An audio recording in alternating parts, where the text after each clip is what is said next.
তোমরা আল্লাহর পরিবর্তে যাদেরকে ডাকো তারা কখনো একটি মাছিও সৃষ্টি করতে পারবে না। ওয়ালাউইজতামাউলাহু, এবং এই উদ্দেশ্যে তারা সবাই একত্রিত হলেও। এই কথা শোনার পর আপনি হয়তো ভাবতে পারেন তারা মাছি সৃষ্টি করতে পারবে না, মানে কি?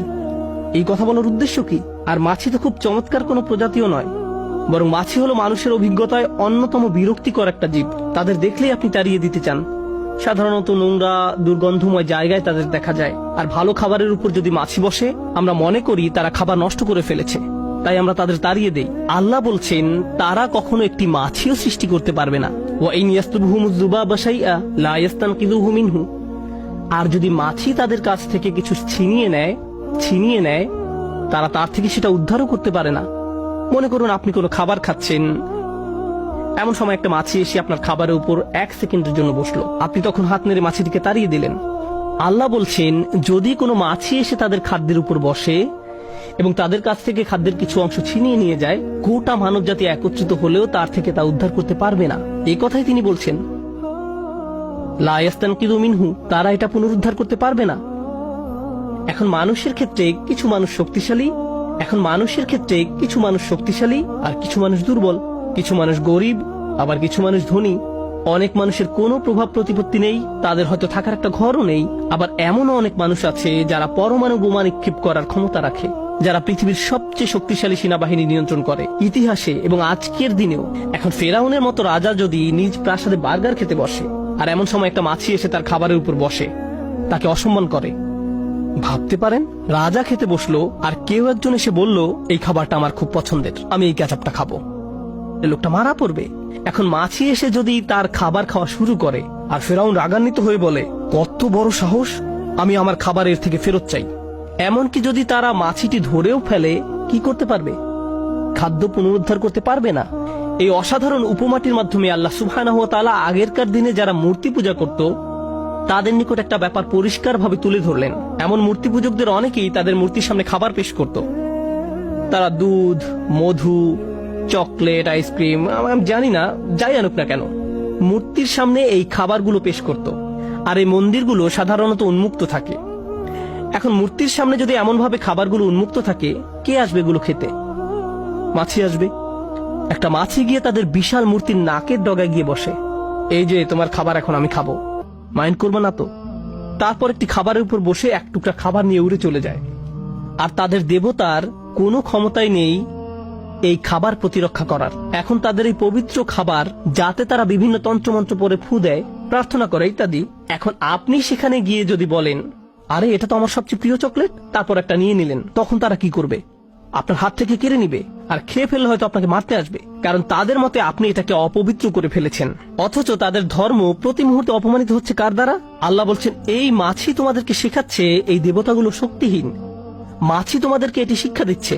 তো আল্লাহ বলছেন আমি তোমাদেরকে ছোট একটি উদাহরণ দিচ্ছি, আল্লাহ ছাড়া তোমরা যাদেরকে ডাকো, প্রথমত তারা এমনকি একটি মাছিও সৃষ্টি করতে পারবে না। আর যদি মাছি তাদের খাবারের কিছু অংশ কেড়ে নিয়ে যায়, কিভাবে তারা এই খাবার উদ্ধার করবে?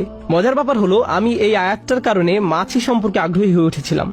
কিভাবে মাছি খাবার খায় আমি সেটা জানতাম না। কোনো মাছি যখন খাবারের উপর বসে, সে তখন মুখ থেকে লালা ছাড়ে, তারপর সেই লালা দিয়ে একটা ব্যাগ তৈরি করে, খাবার এই ব্যাগের ভিতরে যায়, তারপর সে ব্যাগ নিয়ে পালিয়ে যায়। আর এই ব্যাগটা হলো অ্যাসিডের তৈরি। খাবার ব্যাগের মধ্যে প্রবেশ করার সাথে সাথে কেমিক্যাল রিঅ্যাকশন শুরু হয় এবং খাবারটি চিরকালের জন্য পরিবর্তিত হয়ে যায়। তাই কথার কথা, যদি আপনি আয়াতটিকে ভুল প্রমাণ করার জন্য কোনো টেকনোলজি আবিষ্কার করেন, কোনোভাবে মাছিটাকে ধরে ফেললেন, তারপর পেট্রি ডিশের উপর রেখে এই খাবার উদ্ধারের দায়িত্ব দিলেন বিজ্ঞানীদেরকে, কোনো লাভ হবে না, কারণ মাছিটি খাবার স্পর্শ করার সাথে সাথে এটা হারিয়ে গেছে। লা ইস্তানকিযুহু মিনহু, তারা এটা পুনরুদ্ধার করতে পারবে না।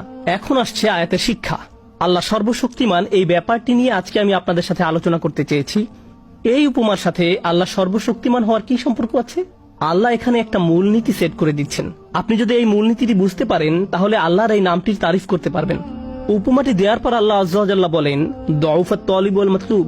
এটি আল কোরআনের একটা অন্যতম শক্তিশালী স্টেটমেন্ট। আমরা জানি পৃথিবীর প্রায় সব ভাষাতেই জ্ঞান গর্ভ কিছু প্রবাদ আছে। এই আয়াত অংশটি কোরআন মাজিদের এরকম একটি গভীর তাৎপর্যপূর্ণ বক্তব্য। এটা ফ্রেমে আটকিয়ে রাখার মতো বা প্রতিদিন চিন্তা করার মতো একটা কথা। খুবই ছোট একটা স্টেটমেন্ট, দুআফাত তালিব ওয়াল মাতলুব, কিন্তু খুবই শক্তিশালী একটি সত্য কথা। এর মানে কি?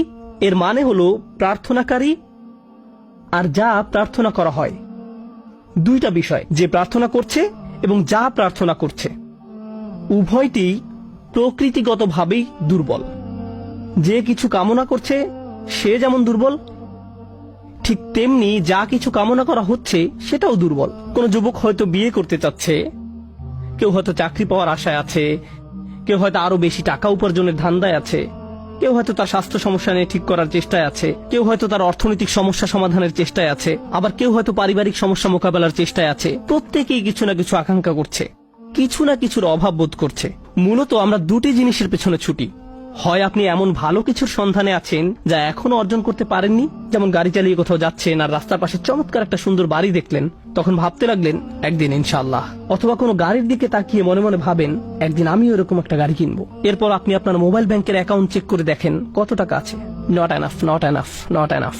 এভাবে জমতে থাকলে আর মাত্র 12 বছর পরে এই গাড়িটি কিনতে পারবো। তাহলে প্রতিটি মানুষ এমন কিছুর পেছনে ছোটে যা এখনো সে অর্জন করতে পারেনি।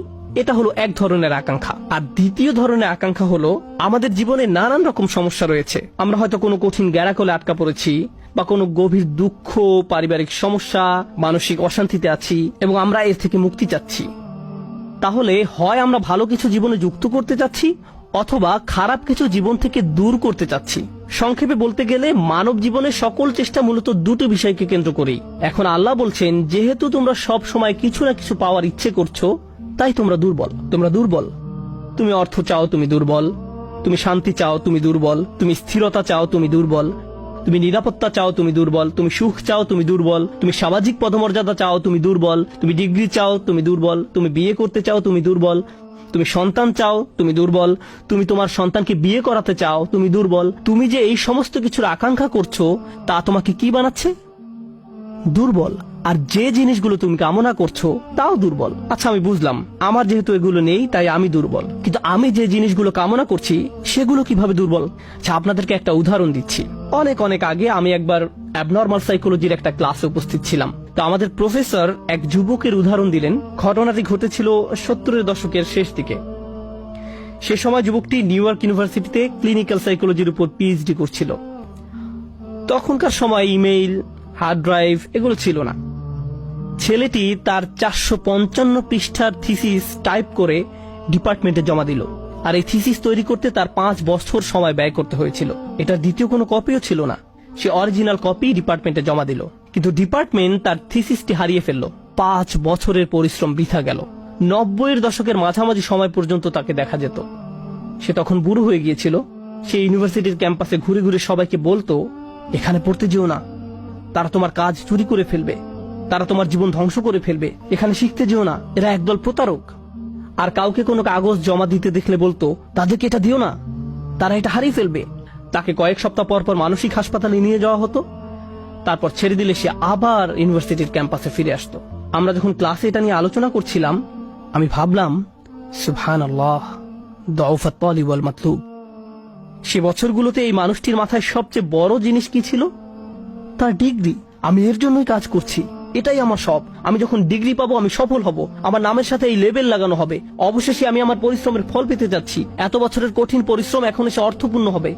সে এই একটি জিনিসের প্রতি খুবই দুর্বল ছিল।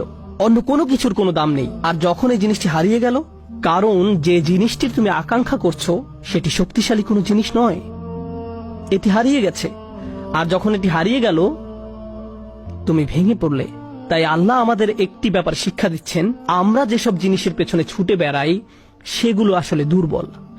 আমরা ভাবি এগুলো কোনোভাবে আমাদের শক্তিশালী করে তুলবে, আমাদের এক ধরনের স্বীকৃতি দেবে, বা আমাদেরকে আরো বেশি নিরাপদ করে তুলবে। আমরা যদি আরো টাকা কামাতে পারি তাহলে আরো বেশি সুখী হব। যদি এই সমস্যাটা কেটে যায় তাহলে সবকিছু নিখুঁত হয়ে যাবে। ইস, আমার যদি একটা বাড়ি থাকতো। আমরা বহুদিন ধরে এই অ্যাপার্টমেন্টে বাস করছি, প্রতি মাসে কত টাকা ভাড়া দিচ্ছি।